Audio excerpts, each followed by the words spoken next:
بسم اللہ الرحمن الرحیم الحمد للہ نحمده ونستعینه ونستغفره ونؤمن به ونتوکل علیہ ونعوذ باللہ من شرور انفسنا ومن سیئات اعمالنا من يهده الله فلا مضل له ومن يضلله فلا هادي له وأشهد أن لا إله إلا الله وحده لا شريك له وأشهد أن محمدا عبده ورسوله أما بعد فأعوذ بالله من الشيطان الرجيم بسم الله الرحمن الرحيم يا أيها الناس كلوا مما في الأرض حلالا طيبا وقد قال الله تعالى على مقام آخر ولا تأكلوا أموالهم إلى أموالكم إنه كان حوبا كبيرا وقد قال النبي صلى الله عليه وسلم طلب كسب الحلال فريضة بعد الفريضة وقد قال عليه الصلاة والسلام لا يدخل الجنة جسد يغزو بالحرام صدق الله وصدق رسوله النبي الكريم ونحن على ذلك لمن الشاهدين والشاكرين والحمد لله رب العالمين۔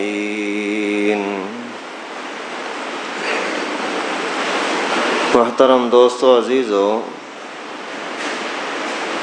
قرآن پاک کی دو آیتیں اور حدیث مبارکہ میں سے دو حدیثیں آپ کے سامنے تلاوت کی۔ ایک آیت اور ایک حدیث میں حلال کمانے کا حکم اور ترغیب ہے، دوسری آیت اور دوسری حدیث میں حرام کھانے حرام کمانے سے منع کا فرمان ہے۔ اصل میں انسان جو دنیا میں رہتا ہے تو ہر انسان کے سامنے دو چیزیں لازمی ہوتی ہیں۔ کوئی انسان، کوئی بھی، بھلے مسلم ہو غیر مسلم ہو، جو بھی انسان ہے اس کے سامنے دو چیزیں سامنے ہونا یقینی ہیں، ایک اس کی عبادات، دوسرا اس کے معاملات۔ عبادات کو پورا کرنا، کتنے قدر کر رہا ہے نہیں کر رہا ہے، یہ ایک مستقل حکم ہے۔ اس طرح سے معاملات کو سیدھا رکھنا یہ بھی ایک باقاعدہ مستقل حکم ہے۔ عبادات مکمل ہیں، معاملات ٹیڑھے ہیں، رسوائی یقینی، پھر دنیا میں رسوا ہو یا آخرت میں، لیکن رسوائی یقینی۔ لیکن اگر معاملات ٹھیک ہیں اور عبادات کے معاملے میں سست ہے تو بھی عزت کما نہیں سکتا، ذلت و رسوائی یقینی۔ ابھی جب دونوں چیزیں ہر انسان کے سامنے یقینی ہیں، لازمی ہیں، تو پھر ان دونوں کا سمجھنا یہ بھی ہمارے اوپر لازم ہے، صحیح طریقے سے ان کو ادا کرنا، پورا کرنا یہ بھی لازم ہے۔ اگر عبادات کے اندر کمی ہے تو بھی تباہی، اگر معاملات میں کمی ہے تو بھی تباہی۔ لیکن علماء نے لکھا ہے کہ انسانوں کو پہچاننے کی جو کسوٹی اور ذریعہ ہے وہ معاملات ہیں، عبادات نہیں۔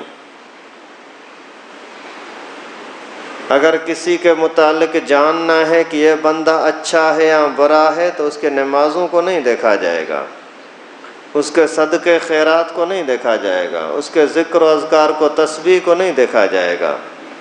کس چیز کو دیکھا جائے گا؟ اس کے معاملات کو دیکھا جائے گا کہ حلال کماتا ہے یا حرام، سود کا کاروبار کر رہا ہے یا مزدوری کا، محلے والے اس کو کیا سمجھتے ہیں، اچھا سمجھتے ہیں یا برا، جس مارکیٹ میں اس کی دکان ہے وہ مارکیٹ والے اس کو اچھے نام سے پکارتے ہیں یا برے نام سے، گلی والے اس کو عزت والا سمجھتے ہیں یا گھٹیا۔ معاملات اگر ٹھیک ہیں تو سمجھو کہ یہ بندہ ٹھیک ہے، معاملات اگر گندے ہیں، معاملات خراب ہیں تو وہ عزت والا نہیں، وہ دیندار نہیں کہلا سکتا۔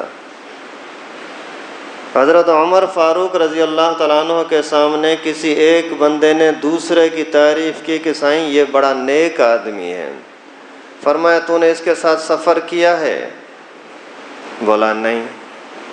بولا کوئی معاملہ لین دین کی ہے؟ بولا نہیں۔ بولا پھر کس منہ سے تو اس کی تعریف کر رہا ہے؟ وہ تعریف کر رہا تھا اس کے نیکی پر کہ نیک آدمی ہے، ذکر و اذکار والا ہے، قرآن کا پڑھنے والا، نماز کا پابند، لیکن اس کے ساتھ سفر نہیں کیا۔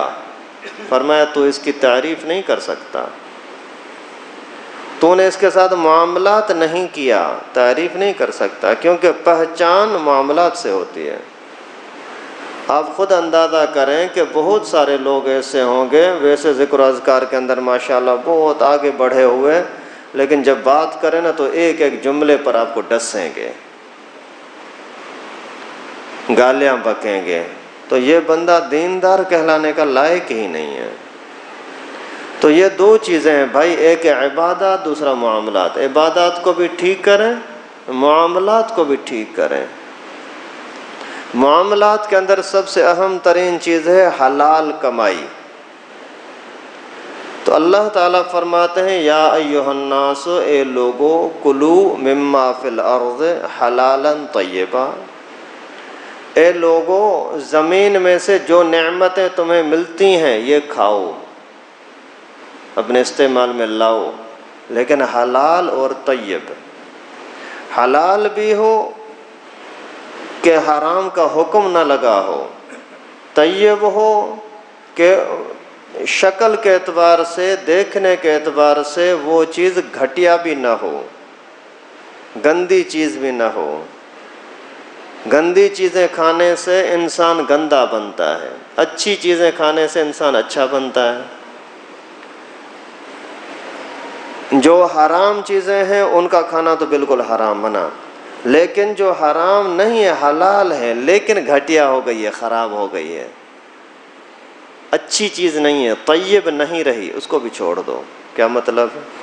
مثال کے طور پر سالن ہے نا، ابھی تازہ تازہ سالن ہے، یہ حلال بھی ہے طیب بھی ہے، لیکن اس کو آپ نے رکھے اس کے اندر تھوڑی سی بو آ گئی، بدبو آ گئی، بھلے یہ زہریلی نہیں بنی لیکن ویسے کھانے میں تھوڑا عجیب لگ رہی ہے، کھاؤ تو تھوڑی ہوس سی محسوس ہو رہی ہے، تو یہ طیب نہیں ہے، اس کو بھی چھوڑ دو۔ پھل وغیرہ لائے ہو، فروٹ لائے ہو، اس کے میں سے دیکھا کہ ایک طرف سے اس کا نشان پڑ گئے ہیں، داغدار ہو گیا ہے، تو اس نشان کو کاٹ دو، یہ اچھا نہیں رہا ابھی۔ کلو، کھاؤ پیو، مما فی الارض، جو کچھ زمین میں نکلتا ہے، لیکن اس چیز کو خیال رکھنا کہ حلال بھی ہو طیب بھی ہو۔ حرام چیزیں پھر دو طرح کی ہوتی ہیں، ایک تو سیدھی سیدھی وہ خود اللہ تعالیٰ نے منع کر دیا کہ یہ حرام ہے، خنزیر حرام ہے، شراب حرام ہے، مردار حرام ہے، یہ صاف اللہ تعالیٰ نے نام لے کر کے بولا، جو غیر اللہ کے نام پر کاٹ کر کے مزاروں پر کھلاتے ہیں حرام ہے۔ لیکن دوسری وہ چیزیں ہیں جو خود ذاتی طور پر پلیت یا حرام نہیں ہیں، لیکن آپ کے غلط رویے کی وجہ سے وہ حرام ہو گئیں، ان کا کھانا بھی حلال نہیں ہے۔ جیسے مثال کے طور پر میرے جیب کے اندر پیسہ ہے، مزدوری کا پیسہ ہے، حلال کا پیسہ ہے، یہ اگر میرے جیب سے کسی نے چوری کر لیے، چھین لیے، ابھی پیسے تو وہی حلال کے تھے، لیکن ابھی آپ کے پاس جو آ گئے نا، تو آپ کے غلط رویے کی وجہ سے، چوری کی وجہ سے یہ تمہارے لیے حرام ہو گئے۔ رشوت کا پیسہ ہوا، دھوکے کا پیسہ ہوا، ملاوٹ کا پیسہ ہوا، سود کا پیسہ ہوا، کوئی بھی اسی طرح سے ظلم زیادتی کا ہوا، کسی اور کا حق دبا لیا، یہ ساری چیزیں حرام ہو جائیں گی۔ اللہ تعالیٰ فرماتے کھاؤ پیو، لیکن اس کا خیال رکھنا کہ حلال ہو، حرام نہ ہو، طیب ہو، گھٹیا اور گندی چیزیں نہ ہوں۔ اور دوسری آیت کریمہ میں اللہ تعالیٰ فرماتے ہیں وَلَا تَأْكُلُوا أَمْوَالَهُمْ إِلَىٰ أَمْوَالِكُمْ إِنَّهُ كَانَ حُوبًا كَبِيرًا۔ لوگوں، دوسروں کے مال کو اپنے مال کے ساتھ ملا کر کے ہڑپ کر جاؤ، ایسا نہ کرنا، یہ بہت بڑا گناہ ہے، حُوبًا كَبِيرًا، بڑی سزا کی چیز ہے، بڑے رسوائی کی چیز ہے کہ آپ دوسرے کی چیز اپنے چیز کے ساتھ ملا دو، بھلے تھوڑی ہو یا زیادہ ہو۔ اس زمانے کے اندر لوگ ایسا کرتے تھے کہ جو محلے کے اندر یتیم ہو جاتا نا، اس کا باپ فوت ہو جاتا یا اس طرح سے کچھ ہوتا، تو پھر یہ اس کے بچوں کو اپنے پاس رکھتے اور ان کی پرورش کرتے، ان کے ہر طرح سے نگرانی کرتے، لیکن ان کے مال کو اپنے مال کے ساتھ ملا کر کے رکھ دیتے۔ بھائی یہ 3 بچے ہیں یتیم، ہم بھی 3 بندے ہیں گھر کے، ابھی 3 وہ ہو گئے، 3 یہ ہو گئے، ان کے لیے الگ سے کھانا بنائیں یہ مشکل ہوگا، اس وجہ سے ان کے پیسوں میں سے جو آٹا لیا وہ ہم اپنے آٹے کے ساتھ ملا کر کے پکائیں گے، پھر یہ بھی کھائیں گے، ہم بھی کھائیں گے۔ تو اللہ تعالیٰ نے فرمایا لا تأکلوا اموالہم الی اموالکم، ان کے مال کو اپنے مال کے ساتھ ملاؤ نہیں۔ ہو سکتا ہے آپ ان سے زیادہ کھا لو، اس وجہ سے دونوں کو الگ الگ رکھو، ثواب کے لیے کر رہے ہو نا، تو ثواب تب ملے گا جب ان کا پیسہ الگ ہو۔ اور رسول اللہ صلی اللہ علیہ وسلم نے فرمایا طلب کسب الحلال فریضۃ بعد الفریضہ، حلال روزی کمانا یہ بھی فرض ہے، حلال روزی کمانا یہ بھی فرض ہے۔ یہ نہیں کہ بھائی بیوی تنگ کر رہی ہے، بچے بھوکے ہیں، اس کی وجہ سے کما رہا ہوں، لیکن اسی کا کمانا یہ بھی آپ کے لیے عبادت شمار ہو رہا ہے۔ جیسے نماز کے لیے آپ آتے ہو یہ عبادت، تو مزدوری کے لیے نکلتے ہو یہ بھی عبادت ہے، جب نیت خراب نہ ہو، کیونکہ اعمال کا دار و مدار نیتوں پر ہوتا ہے۔ نیت اچھی ہے تو ٹھیک ہے، ثواب ملے گا۔ نیت یہ ہے کہ اگر سیٹ ہوگا، دکان کا مالک ہوگا تو صحیح کام کروں گا، نہیں ہوا تو ویسے ہی ٹائم پاس کر کے آ جاؤں گا، نیت بری ہونے کی وجہ سے آپ کو یہ عبادت کا ثواب نہیں ملے گا۔ ایک شخص نکلا اللہ کے راستے میں جہاد کے لیے، اور کوئی نیت نہیں، خالص یہ کہ جہاد کے لیے اور بھی جا رہے ہیں میں بھی جاؤں، تو ہتھیار وغیرہ جو کچھ تھے اس کے پاس وہ لے کر کے نکل پڑا۔ چلتے چلتے راستے میں دیکھا کہ ایک جگہ پر کوئی یعنی اس طرح کی ٹوکرے وغیرہ بک رہے تھے، خالی ٹوکرے جس کے اندر سامان ایک جگہ سے اٹھا کر کے دوسری طرف لے جاتے ہیں، یعنی کوئی فروٹ ہو، کوئی اناج وغیرہ جو بھی چیزیں ہوں۔ تو اس کے دل میں آیا یار یہ ٹوکرے پڑے ہوئے ہیں، مل رہے ہیں، ان میں سے ایک لے لیتا ہوں، ویسے ہی جا رہا ہوں جہاد پر، اگر کہیں ایسا موقع مل گیا تو اس سے نفع لے لوں گا، کوئی چیز کسی کو اٹھا کر آگے لے جاؤں گا، یا نہیں تو یہی بیچ دوں گا۔ یہ نیت رکھی اور ٹکڑا لے لیا۔ جب چلتے چلتے رات ہوئی تو آنکھ لگی، نیک بندہ تھا، اللہ تعالیٰ نے اس کو تنبیہ کرنا چاہی، گندے لوگوں کو تنبیہ نہیں ہوتی۔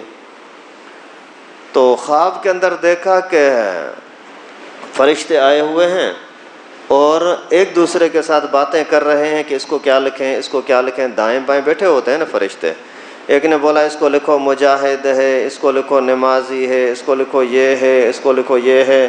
جب اس کی باری آئی تو اس نے بولا کہ اس کو لکھو یہ واپاری ہے۔ کیا لکھو؟ واپاری ہے۔